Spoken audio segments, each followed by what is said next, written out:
welcome to Season 1, Episode 1 of The People We Meet. My name is Ty Bruner, and I'll be your host.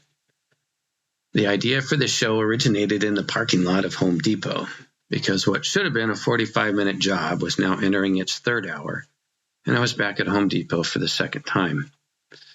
This is pretty typical because I'm not a DIY wonder kid, and it was frustrating, and I needed the correct size lag bolts that were located in aisle number 29. So I made my way down the pathway, counting down the aisles to all the hardware, and as I rounded the corner to the aisle, I came across a gentleman who appeared to be in his early to mid-70s. He was dressed in jeans and a t-shirt, and was wearing a Navy Seabees hat. So in case you don't know, the Navy Seabees are the U.S. Navy's construction battalions. And turns out the name Seabees, spelled S-E-A-B-E-E-S, is a heterograph for the initials CB, which stands for Construction Battalion. I didn't know that. Anyway, I'd spent several years in the Marine Corps, and I had seen the Seabees in action in numerous countries, and I had developed a deep respect for them.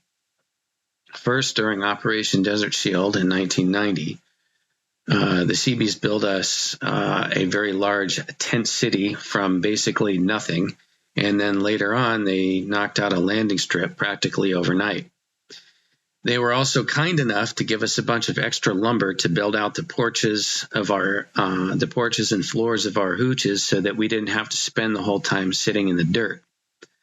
And finally, they have skills that I'm never going to have, which was proven that day by multiple trips to Home Depot for a job that this guy probably would have knocked out in an hour.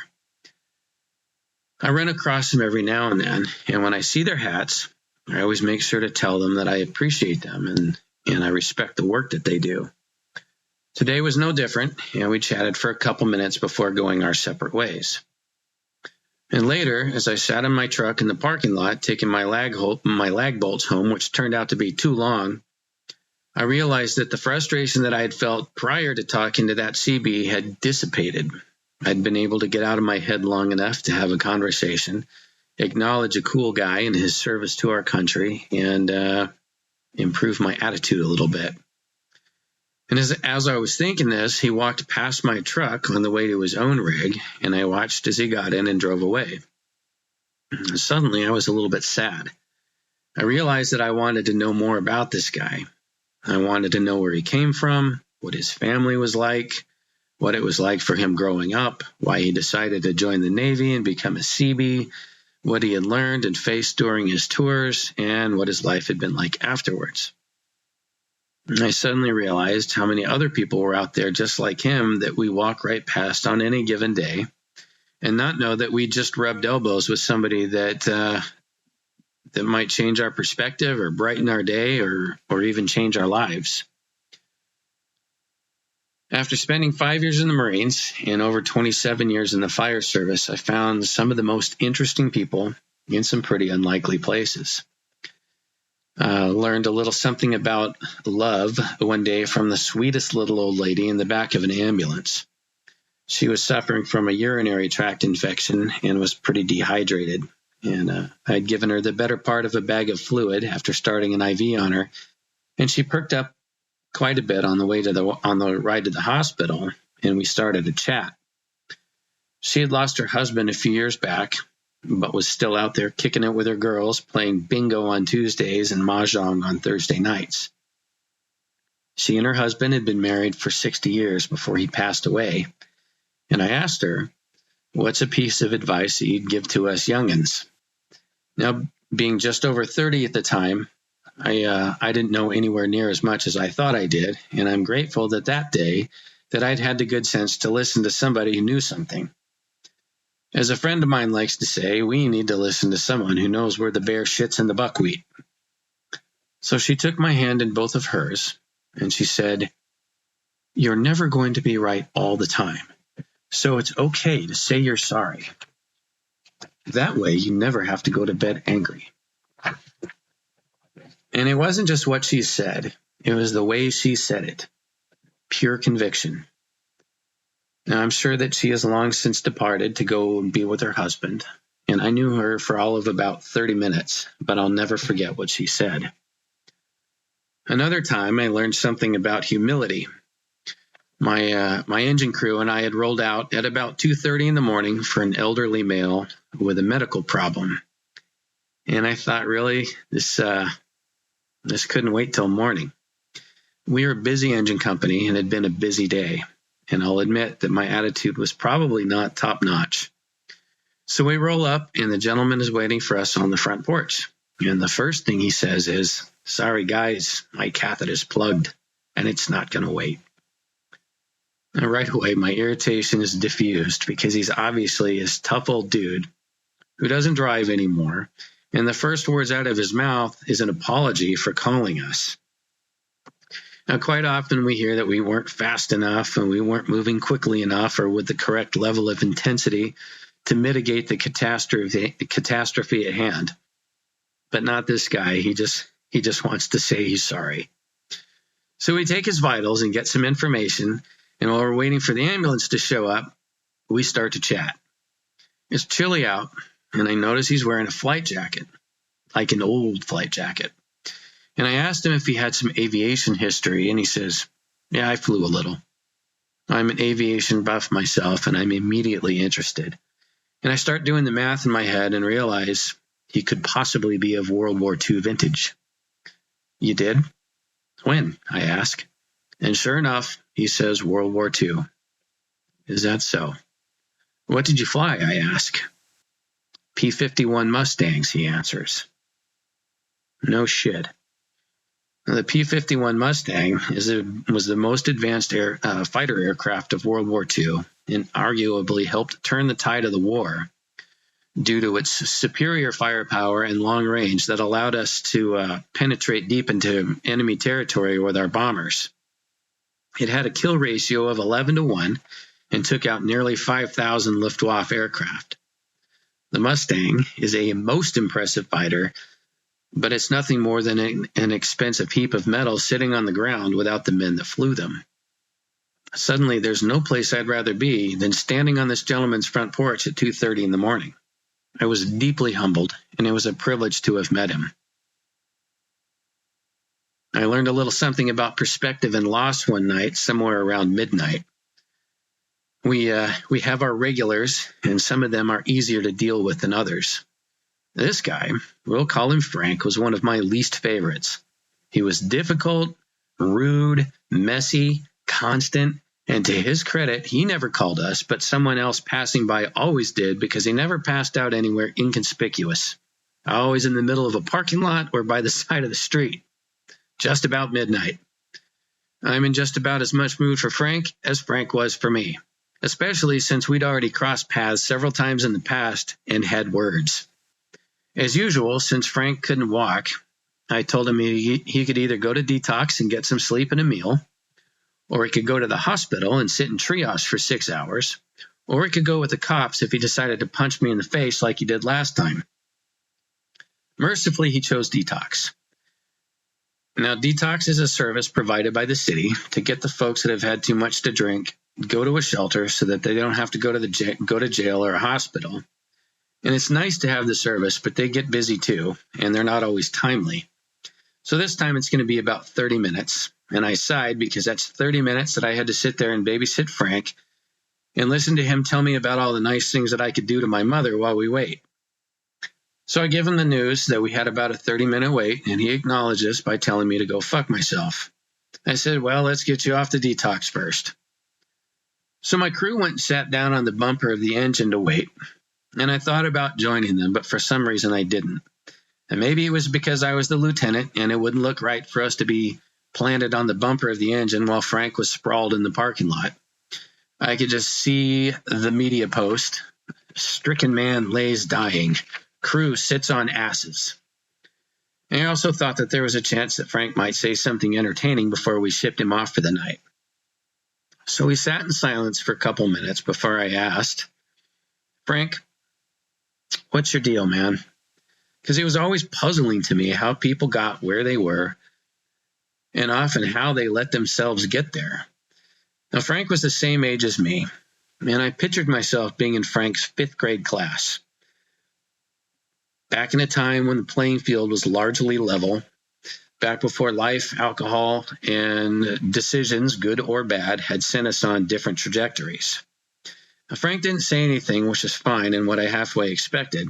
At least he hadn't told me to go fuck myself again, and that was something. So I'm sitting on the bollard in the parking lot, and a minute or so later, Frank sat up and he sat on the one next to me. He still hadn't said anything,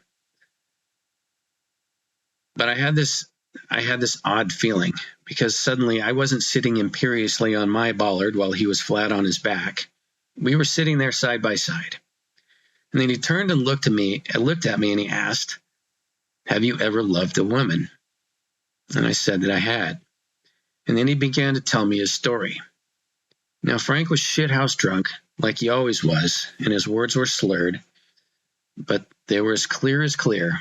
And by the way he told the story, the detail that he gave, and the way his eyes were filled, as if tears were going to spill over any second, I knew he wasn't making it up. Now I'm going to take a pause here because I was going to tell the story, but it's not my story. It's not my story to tell. It's Frank's story. And I feel like I would be disrespecting Frank to tell it. Needless to say, Frank lost the woman that he loved in a tragic accident. It was gruesome, it was heartbreaking, and it hurts my heart just to think about it. And I can only imagine what it was like for Frank. And I'll tell you the one thing that he did say to me that I can share with you, and that's this. He said, "Every single time I close my eyes, I see her face."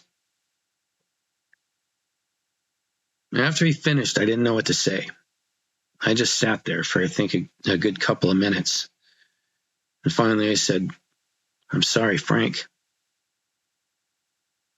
I'm sorry that happened to you." I'm pretty sure we didn't say anything. I don't think we said another word until the detox van showed up. I reached out and I gave Frank my hand and he let me help him up. And I saw Frank many times after that. And I'm not condoning what he does or the choices he made. And I'm not judging him because I have no idea what I would have done under the same circumstances.